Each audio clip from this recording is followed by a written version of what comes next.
or engage. Sure, it's our ball.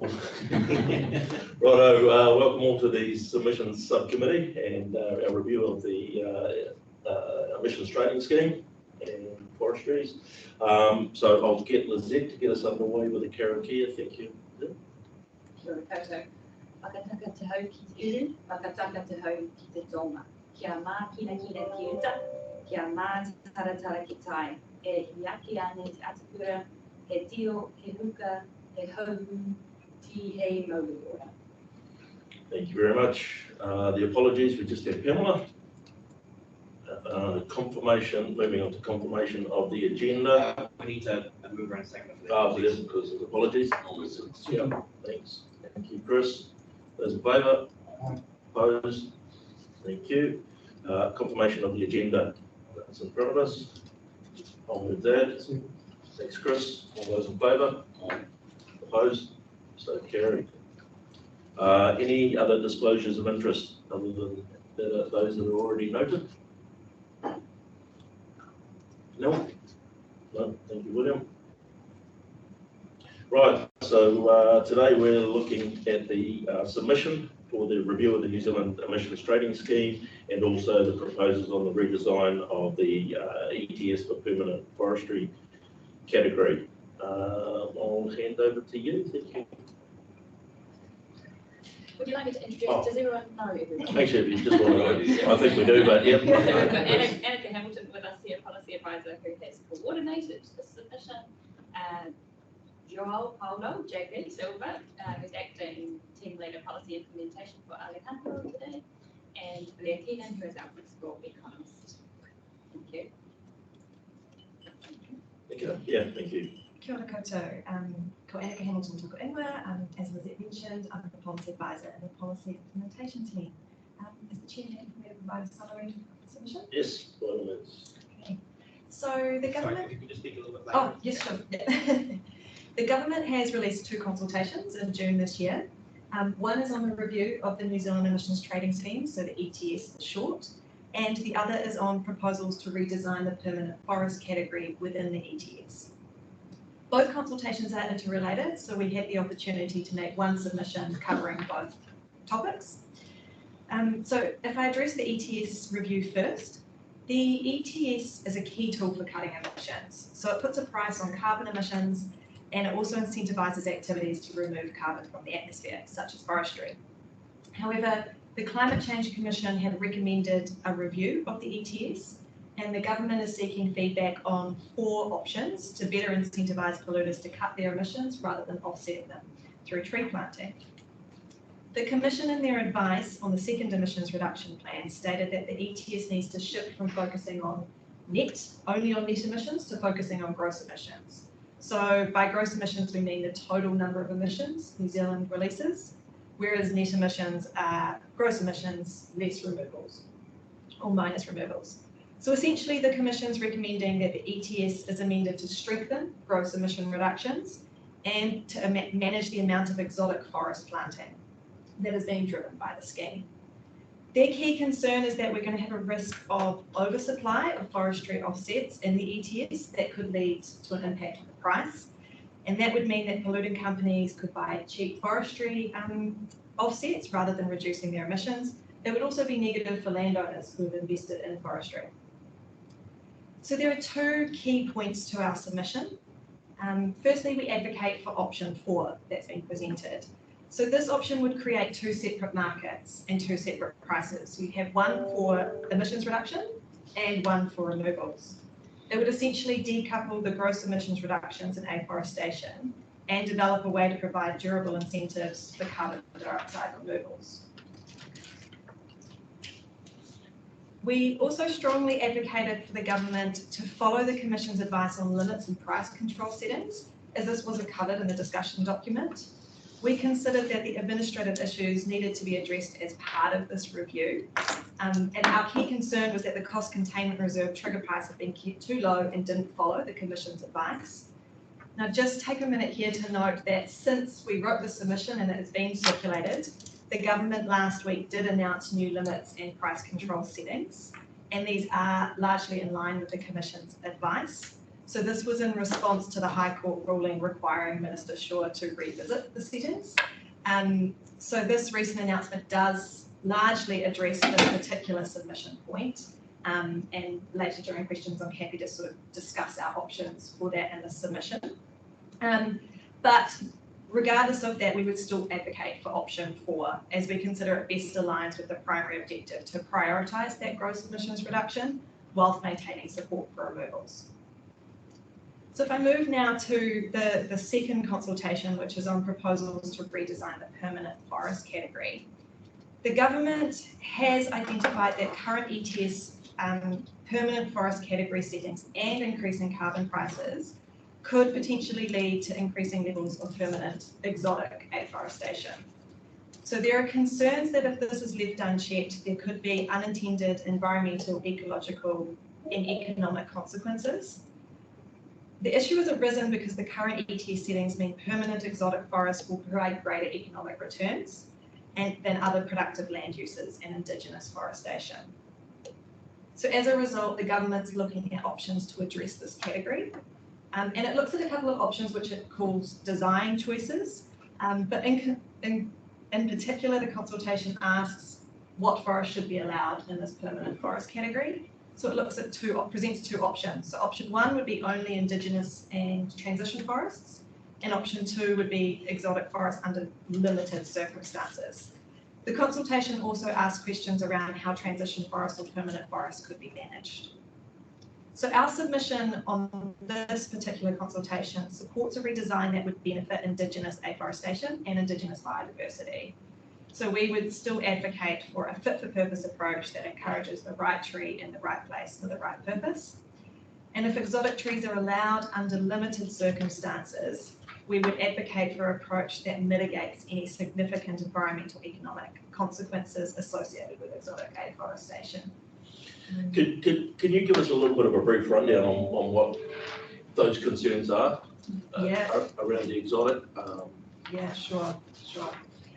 So I guess there's a number of concerns that have been identified by the government, but I guess one of the key concerns is around rural and local communities. So it's around permanent exotic forests could displace other productive land uses and drive a lot of land use change, which could potentially lead to less employment in rural communities and impacts, I guess, creates less flexibility for land use.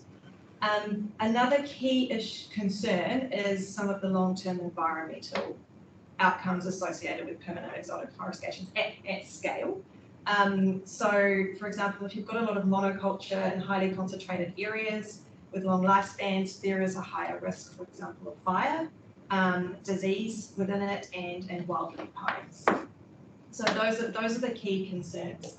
I guess, and also there's the concern around the ETS that if you have a lot of exotic forests entering the ETS, it could erode or impact the settings in the long term for that sort of to drive emission reductions. So exotics aren't just pines, are they? No, I understand there's other species as well. So I guess the consultation, when it's looking at the options, it's presented an option for transition forests, which would be exotics moving into an Indigenous forest through a process, or just Indigenous forests, so native species. Can I just ask, anybody planting an exotic rainforest at the moment required to get consented first? Yes. Yeah. Depending, yeah.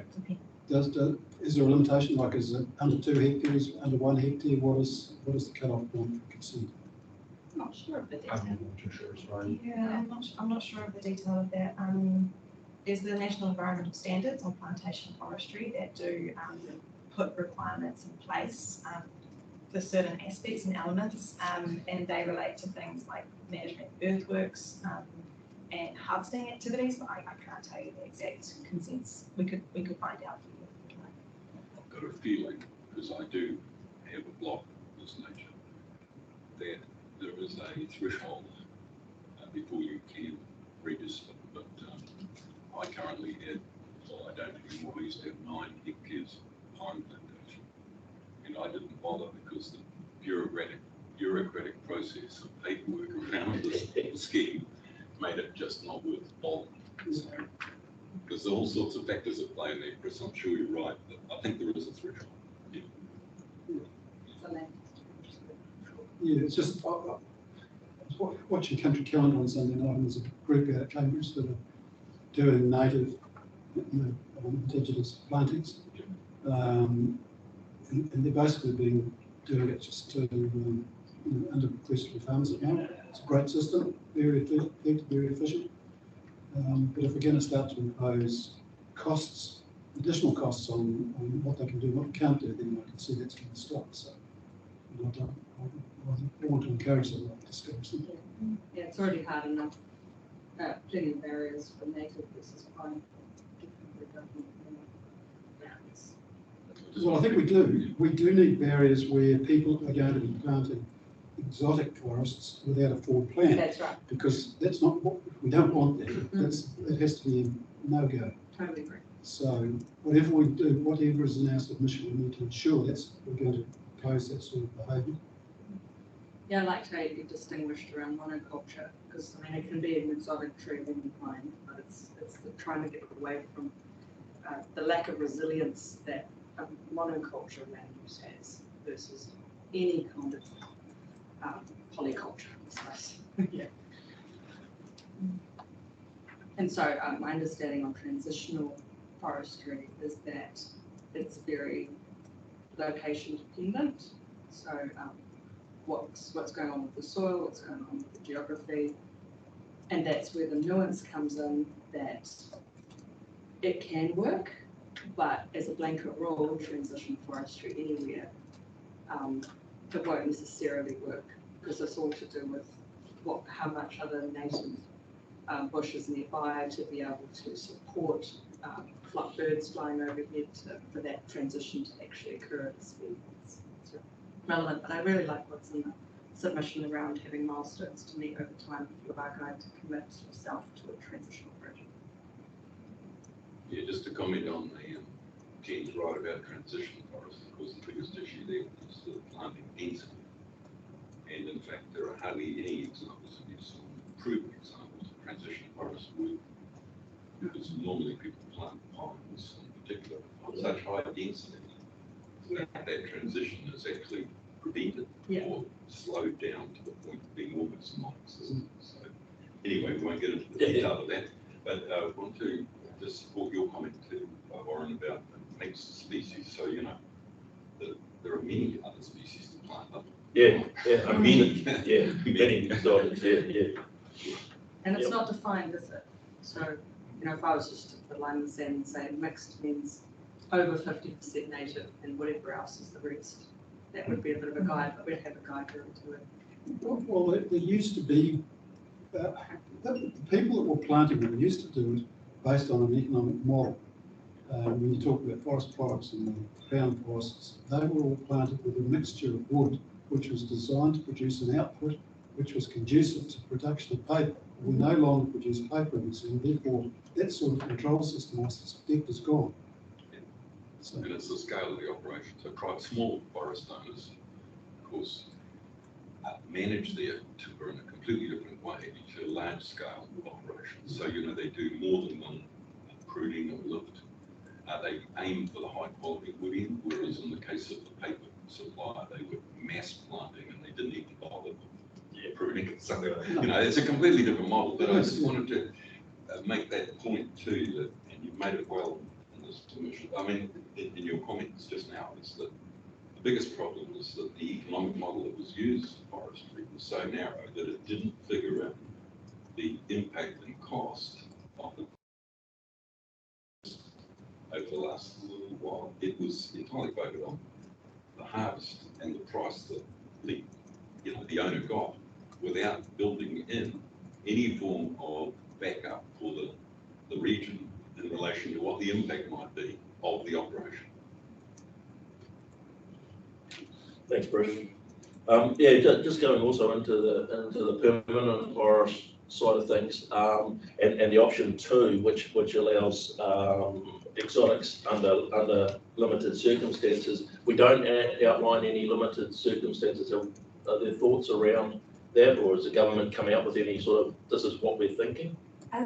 So in our submission, no, you're correct, we don't outline exactly what we see as those limited circumstances, because through discussions, we found that those limited circumstances needed to reflect criteria which they've presented, and I should have it here, around sort of long-term carbon sequestration, climate change adaptation and resilience, positive environmental outcomes. So whatever the limited circumstances, they needed to account for that criteria.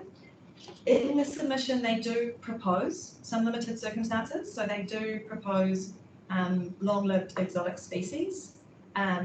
They look at an exception for Māori-owned land and small-scale exotic forests planted on farms.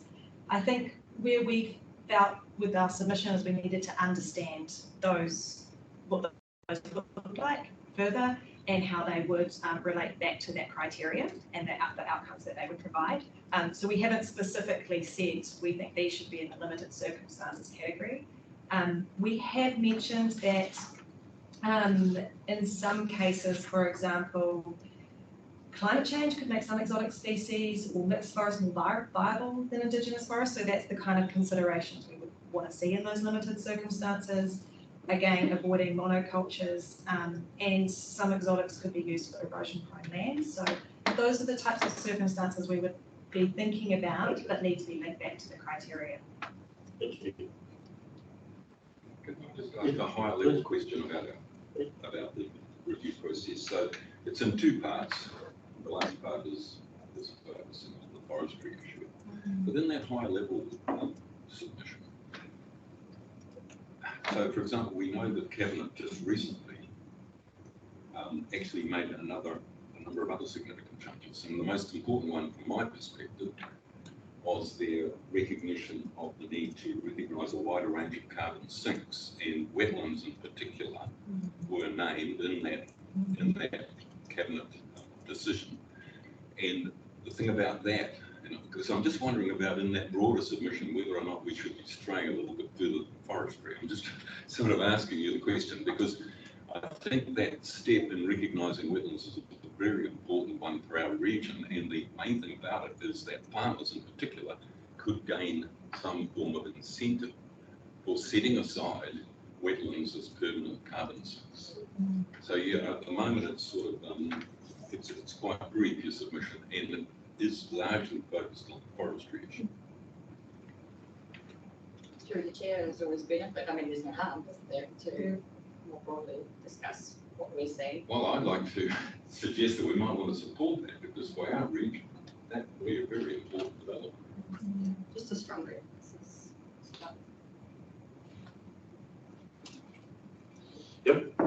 Yes, I'm Terry, sorry. no, All I was going to say is, yeah, through the chair, I think we do make a small mention to that, and correct that announcement again was made once the consultation was released. But yeah, I'm happy to change that. Yeah, I did a search on Google and I couldn't find any. Oh. So, sorry. We might have used the word carbon. Yeah, you might have done something else, but yeah, I just thought that new development was worth recognition because of its significance for our region. Thanks, Bruce. Anything you want to carry on, or you have more presentation? No further Right. presentation, but happy to answer any questions. I'll kick that part of it off. There's no mention of foreign ownership. Is that a concern? That's a concern I have, that you're getting companies planting up to offset their overseas carbon usage and their emissions. Sorry, rather than carbon usage. That isn't something we've considered in our submission. I'm just trying to think Whether they ask a question, They- fits, yeah. where it would fit in there. Do you think there is the foreign ownership of carbon credit? Well, the danger, it's a very good question. The danger is that we get these people coming in from overseas, got nothing to do with New Zealand, they're just using New Zealand as a cheap means of obtaining carbon credits, offsets, which go overseas. We don't really get the benefit of them, as far as I can see anyway. And they're buying up our best land to do that. It's the easiest land to deal with. And the cost of that is nothing in it. You know, they're looking at it as long term. So we're losing our productive land, so there's a double hit to New Zealand on this. We're not only losing our best productive land, but we're also losing control over what happens to the credits. Yeah, actually. Blair, did you? I just, I guess the other issue, and it's a good point to have raised, is through some of our current and potentially future free trade agreements, there's the potential for foreign companies operating in New Zealand to essentially sue the government around regulations and things that are imposed on them. It's about to be a restraint of trade for them. So that's an additional risk from that source. The issue will be to stop them coming here in the first place, not getting them in here and then having them apply legal constraints against the government and the taxpayer for activities that they've been allowed to get away with in the past. Yep. We've got to stop it happening rather than... Well, it started already, hasn't it? Yeah, but So it it's has, but already you well. can ring fence that, as I understand. We know what's been approved, so we could ring fence it. Warren, thanks. Again, but just stepping back a step again, this is the classic, what we have, this is the classic constraining consultation. Because they've actually identified the things that they want us to respond to. And unfortunately, this is a technique that they use. So I'm on board with you, but I think the issue may be we need to respond to what they've asked us about. I mean, I'd be comfortable since there are sometimes those like, is there anything else we've considered where you can squeeze that in while working with Warren? That would be all good, but yeah. And I guess for me, so my understanding is WRC does have some forestry. Is it correct? Just small. I think it's been chopped down. Oh, is it? Okay. I was just wondering if we were in. Question what we do with the land for the future. Okay. So I just wondered if we were in the system or not. We are in the ETS system. Yeah. That's it. Okay. Anything for anybody else? I'll keep going then. You keep going. Yeah, so I just, I think it was 4.1. We acknowledge the different interests Maori may have in the NZETS. I struggle with that as in what different interests would they have from anybody else that's in it? So, through the chair, Yeah. in the consultation document, it states that it's about 30% of New Zealand's 1.7 million hectares is on Māori land. And the concern is that we don't want a system that creates further inequities for Māori and addresses that. So our submission is essentially supporting an outcome that would, I guess, support Māori with their social, environmental and economic well-being. But the comment we make is that we think the government needs to investigate that amount, that 1.7 million hectares, and understand how much of that might be willing to be put into Indigenous forestry, and then look at the policies around that to address any inequities or issues. How's that different to anybody here that you know? That's the question. It's actually, it occurred to me when I was reading through the submission that there were some sections in there relating to impact on Māori in particular, or the Māori land, that I felt a bit out of my depth on. And my reflection was, what a shame it is not to have Kataino or Tipa on this submission subcommittee. So that's something I'd like to raise again in the future, just because it does come up a few times. All councils are invited. Yeah, no, they're invited. It's just, it's a very small committee, and it would make sense to balance things out that way. But yeah, on the topic of general population. Through the chair again. Yeah, look, the issue of Māori land relates in connection here in exactly the same way it does in terms of biodiversity protection. And the biodiversity protection, particular arrangements of Māori, UNBS, Indigenous biodiversity, and the rest of that is essentially a perpetuation of the problem that Māori have, in the sense that all of the high value land, or the really high value activity like dairying and all the rest, has largely been subject to confiscation. The nature of the land that remains in Māori hands is of a particular sort, And in the case of forestry, it's a particular sort where their only way of making a living is to do with that land. And so that is the reason why special provision is made, because otherwise, if they are prevented from doing things on the last scraps of land that they actually own, there is a further grievance being created. And that is the nature of why different provisions are made for Māori as opposed to non-Māori. Through you, Mr. Chair, with respect, I'm aware through family of other people in exactly the same situation, and I don't see why they shouldn't be treated in exactly the same way. Because of the requirements of the Treaty of Waitangi. Remember, we do have the I treaty. can't recall reading that in the treaty, sorry. But anyway, just remember we've got a treaty book. I do remember that, but I just echoing Chris's thoughts too, that I know a number of people, and like yourself, you obviously had a forestry block at one stage, etc., etc. I just don't see with the ETS part of it and system that there is any difference between any forestry owner, be they Maori or otherwise. Well, I beg to differ. I beg to differ because of the nature of previous confiscations, and you can always point to a few people as being an exception.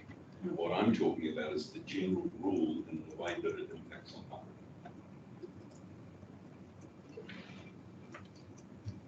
Right, any other questions to the team?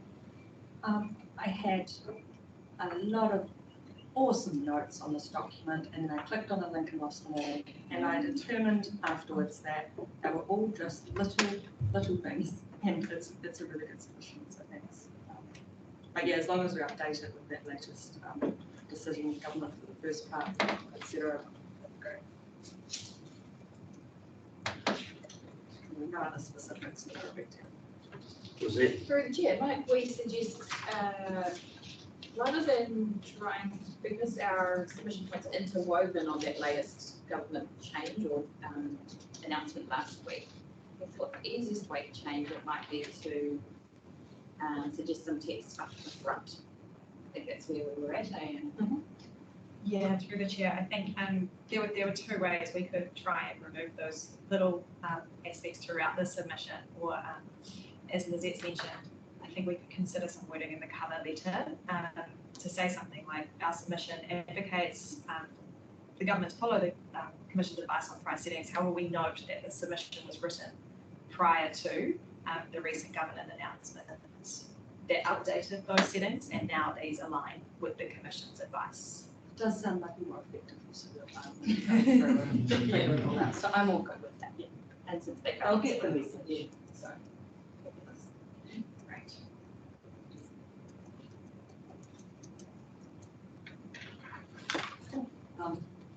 Well, I was just, can you put the piece up, please, William, the remit and the two, Peter was just trying to find it there, 1 and 2. So we were, yeah, that was the, Yeah, so happy to move the, is it 2B, 1 and 2? Is it? Amendments. yeah, so I think if we do it in 2 parts, 1, and then if we, come back down to 2, and I think 2B is the one we're looking at, where we come back to myself and Tracy, to have a look at those, that covering letter and comments and anything else that's been picked up through this meeting today. So you're only, so you're only voting and moving on number 1, are you? I'll just quickly round the room, 1 and 2B, is that Yep. the sort of general thing? Okay, so you want me to remove the 1 entirely? Yeah. Yeah, please. Okay. To me, this is- The top one, 2A, we've only been, we had no changes. Yeah, correct. We're just noting the changes of what we've discussed. That's, that's, Would you like me to summarise what I heard where we thought we might make some thank you, changes? Lizette. Yep. So So let's the, cross it. sure, the covering note to acknowledge the announcements last week by the government, and in particular strengthening the wording in the submission around carbon sinks and in particular mentioning wetlands. And the last point was whether we could consider, if there isn't any other comments part, we could squeeze in talking about foreign ownership concern carbon credits going overseas. Couple of sentences around there. Do you want me to add any of that to the resolution? We don't No, I don't think so. That'll come back to us via two, or now 2A, so that'll come back and just, we'll pick that up when that comes back. That's fine. Right. Thank you very much. So I have a mover and a seconder for 1 and 2. Thank you. Yep. Yeah. Well, thank you, Bruce. Thank you, Chris. All those in favour? Aye. Opposed? So carried. Just want to try that mover and Jennifer and the second Bruce. Perfect. Right, that just leaves us with the Karakia to finish off. We give it different one down the bottom. We do Oh, we do. have a different one down the bottom. Sure. Unahia, unahia. Unahia mai te uru tapu nui, kia wātea, kia mama, te ngākau, te tinana, te hene ngāro, i te ara takatū, koia rā e rongo, e whakaira ake ke ronga, kia tina, hunie, taike. Thank you very much. Thank you very much, everybody, for a very efficient thing. Look at the time. Thank you, and thank you for doing your homework, because that's what makes it a lot quicker. Thank you, staff. Thank you very much.